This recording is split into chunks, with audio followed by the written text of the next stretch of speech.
yo me estaba fijando antes en vosotros y me encanta ver cosas tan diversas, ¿no? ¿Cuántos de vosotros estáis ahora mismo trabajando en cosas relacionadas con la inteligencia artificial?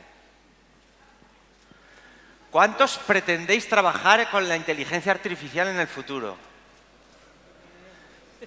¿Cuántos habéis venido a enteraros de qué iba eso de la inteligencia artificial y más o menos creéis que lo habéis pillado? Bueno. ¿Y cuántos creéis que lo habéis pillado y estáis un poco acojonados? Bueno, unos cuantos.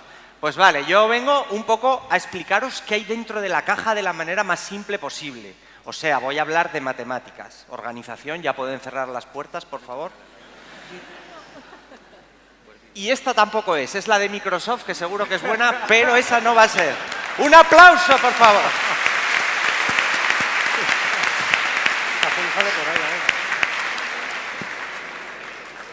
Esto se llama teaser, es crear expectación antes de... Gracias a la organización por estos minutos. Bueno, os voy avanzando, ¿vale? La inteligencia artificial, al final, son matemáticas, y son matemáticas muy simples. De hecho, mi ponencia se llama Cómo hacer inteligencia artificial en 3 líneas de código, que me voy a saltar muchas cosas, pero fijaros, es esta, ¿vale? Y ahí luego lo veréis, cuando hice la presentación por primera vez dije que la inteligencia artificial se hacía en 5 líneas de código, pero luego me di cuenta que realmente con 3 valían, ¿vale? Entonces, mira, todavía la ponencia va a ser breve, igual acabo en 6,5.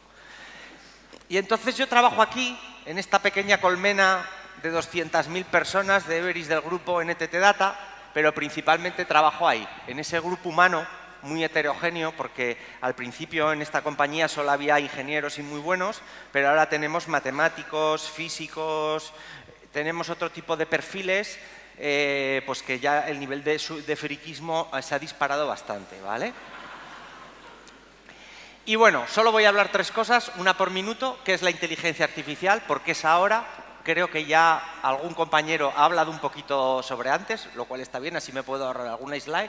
Y luego vamos a abrir la caja y vamos a ver cómo funciona a nivel matemático. Y os prometo que no va a doler, ¿vale? Entonces, ¿qué es la inteligencia artificial? ¿Alguien sabe qué es este vídeo que está en YouTube y que todos podéis encontrar? 1, 2, 3... Bueno, este vídeo es un vídeo famoso, es el vídeo de los 500 millones de dólares. Provocó que una empresa comprara a otra por 500 millones de dólares. Luego veremos por qué.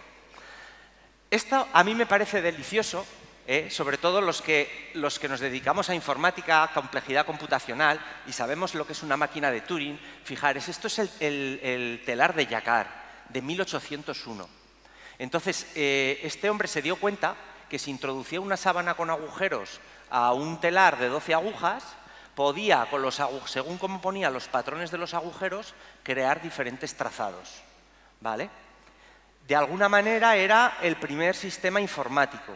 Para los puristas que sois informáticos, no es una máquina de Turing completa, pero su código de instrucciones, de hecho, pues los que vinieron luego, Ada Lovelace, Turing, se basaron en estos diseños. Pero aquí hay una cosa importante que me gustaría que os deis cuenta que va a ser importante para luego. Unos agujeros en una superficie, una matriz, es código, ¿vale? Algo tan aburrido como esto que dimos todos en la universidad o en la FP, se puede convertir en acción, ¿vale? Puede interactuar con el mundo real. Aquí hay un set de instrucciones que permiten hacer cosas. Si ponemos aquí un set de instrucciones buenos, podemos hacer cosas increíbles, ¿vale? Y a los que sois más del mundo empresarial, a los CEOs, a los que vienen más para decir cómo aplico esto a mi empresa, lo voy a explicar de otra manera. Mirad, esto es lo que teníamos en los 80. En los 80 básicamente teníamos que hacer procesos que involucraban básicamente personas y activos tangibles, ¿vale? Y bueno, esto era muy fácil, había inputs y había que producir outputs. Luego, en los 90 empezamos a implementar sistemas expertos en el que parte del conocimiento se plasmaba en unas reglas y con menos personas podíamos ante los mismos inputs producir outputs, ¿no?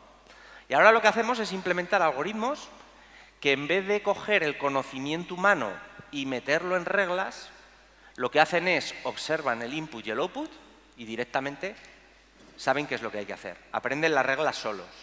Entonces, esta manera de aprender reglas, en vez de que personas humanas las codifiquen a mano, que el algoritmo directamente las analice, es mucho más rápida y es mucho más estable, ¿vale? Es una ventaja competitiva.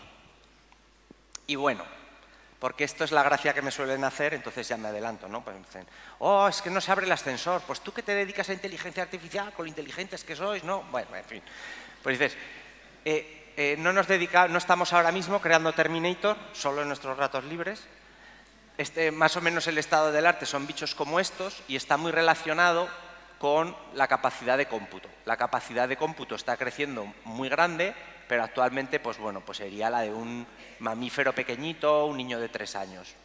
Queda mucho tiempo, todavía 6 meses por lo menos, ¿vale?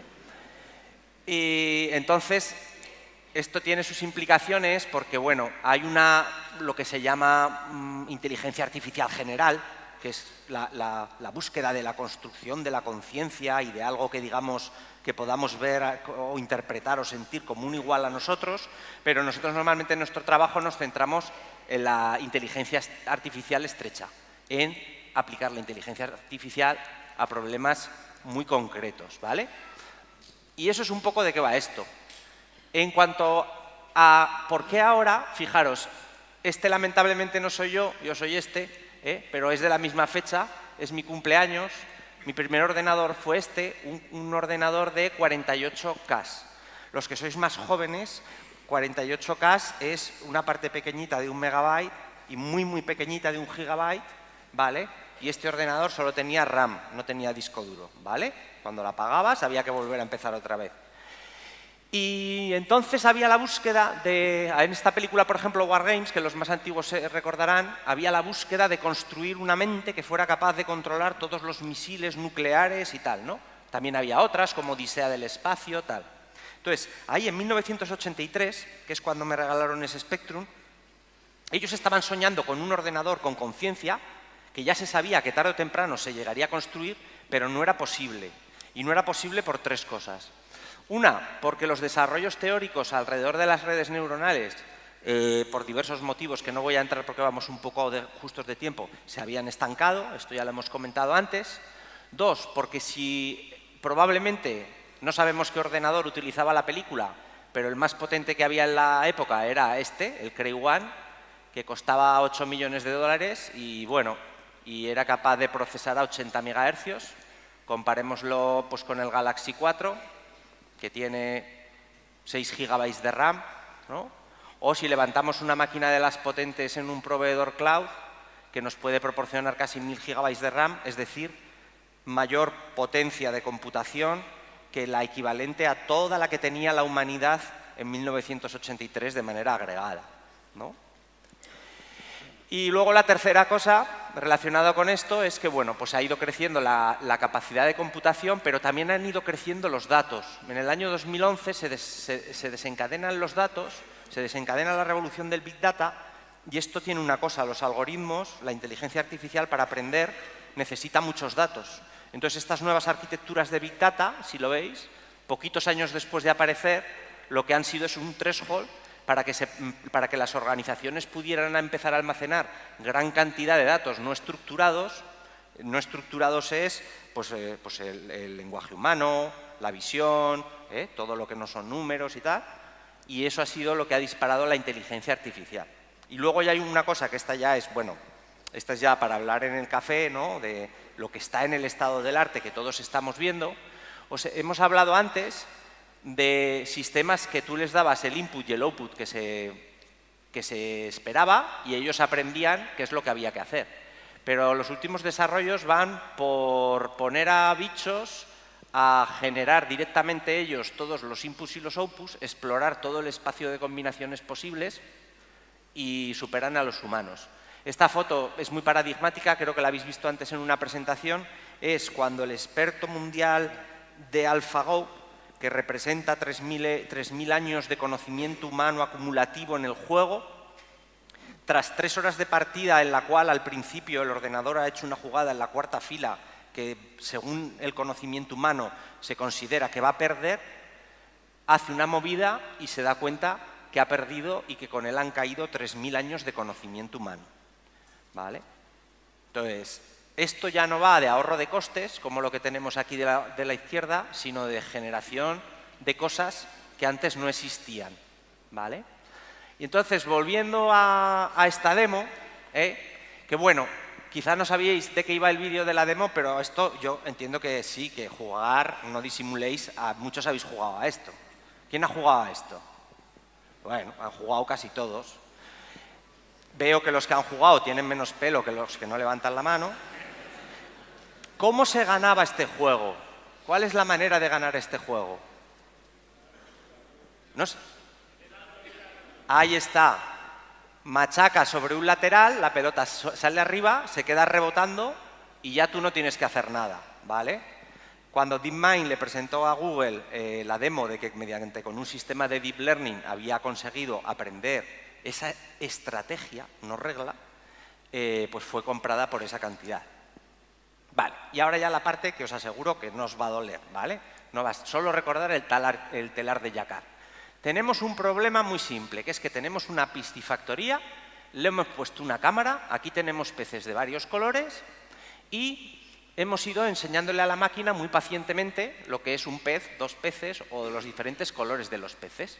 Esto, los científicos de datos lo llaman dataset, ¿no? Y les dices, mira, si estás viendo esto, esto es un pez naranja. Si estás viendo esto, dos naranjas. Esto, pues aquí antes lo hemos comentado, a veces los datos tienen vías. Esto es ruido que va a confundir a la máquina. Y entonces lo que le pedimos a la máquina es, venga, ahora te enseño algo que tú no has visto antes, dime qué es, ¿no? Predíceme qué es. ¿Vale? Este es el planteamiento básico. ¿Y cómo se resuelve? Bueno, pues se resuelve mediante una cosa que se llaman redes neuronales o deep learning o como queráis hablar, que surgió de científicos que estaban a medio camino entre la psicología, la neurología y las matemáticas, y lo que estaban intentando emular era el comportamiento de las neuronas, ¿vale? Pero ojo con esto. No estamos creando cerebros, ¿vale? Una neurona, aparte, digamos, de las conexiones de sinapsis entre ellas, que es lo que reproducimos aquí, tiene 20 funciones más, hace muchísimas más cosas, ¿vale? Pero en concreto, a su conexión, a su capacidad de transformación de información, una neurona se conecta con más o menos fuerza con otras neuronas y propaga la entrada que le llega hasta la salida, ¿no? Entonces, esta matriz, como el telar de Jacquard que veíamos al principio, sirve para aprender cosas, a reconocer peces, a reconocer la voz de una persona, a saber dónde está un hotel, ¿vale? Básicamente lo que hace es compone una función muy compleja, estas redes neuronales nos permiten formar una función muy compleja y fijaros que además cada capa representa niveles de abstracción. Las primeras capas han aprendido a reconocer líneas, las capas intermedias han aprendido a reconocer ángulos y las capas intermedias están aprendiendo a reconocer dónde están los peces, ¿vale? ¿Y cómo funciona? Y ya con esto acabo, las 3 líneas de código famosas. Pues muy sencillo, nosotros tenemos el dataset de los peces que os he enseñado antes, le ponemos uno de los ejemplos. Este dataset, imaginaros, lo vamos a entrenar a la red neuronal con este pez naranja y entonces lo que hacemos es que le decimos, mira esta imagen, ¿qué te parece? Y la red neuronal pues da una respuesta, puede decir, es un pez naranja, entonces le damos un caramelo, bien, lo has hecho bien, ¿no? O puede decir, es un pez azul, pues te has equivocado y además de mucho. Entonces, si se equivoca, lo que hacemos es reprogramamos el error hacia atrás y ajustamos los pesos de todas estas redes neuronales. Esto es muy sencillo. Si queréis emular y no tenéis un ordenador cómo funciona una red neuronal, encended un mechero y acercar el dedo. ¿Vale? Automáticamente en vuestro cerebro muchas conexiones neuronales se desactivarán para evitar que volváis a hacer eso en el futuro. ¿Vale? Pues es exactamente el mismo caso. Y acabo con una cosa que tiene que, ya esto es un poco filosófico, ya porque este congreso es de altura, que tiene que ver con la paradoja de Fermi. La paradoja de Fermi es si la vida teóricamente, según nuestros cálculos, es tan frecuente, porque aparentemente estemos solos en el universo. Y hay muchas posibles explicaciones, pues por la velocidad de la luz, por muchas cosas, ¿no? Fijaros, este punto es mítico, además Carl Sagan lo hizo famoso en una en un speech famoso de el pálido punto azul. Es la última foto de la sonda Voyager, que cuando va a perder conexión con la Tierra, se vuelve y saca la última foto que va a poder sacar de la Tierra, ¿no? Y Carl Sagan reflexionaba y decía, todo lo que os preocupa, todas vuestras guerras, vuestros miedos, las luchas por el territorio, todas vuestras preocupaciones humanas están juntos en ese punto, ¿no? Entonces, yo viniendo para aquí me preguntaba, si como hemos visto antes, el crecimiento de computación es tan grande, tan fuerte, y estamos viendo que conforme crece la computación, cada vez somos capaces de generar sistemas cognitivos más grandes, ¿es posible que la singularidad, que es ese punto en el que las máquinas han superado a los humanos, no haya sucedido ya? Y esa es mi intervención. Muchas gracias a todos. Sois unos canales que... Muy bien, muy bien.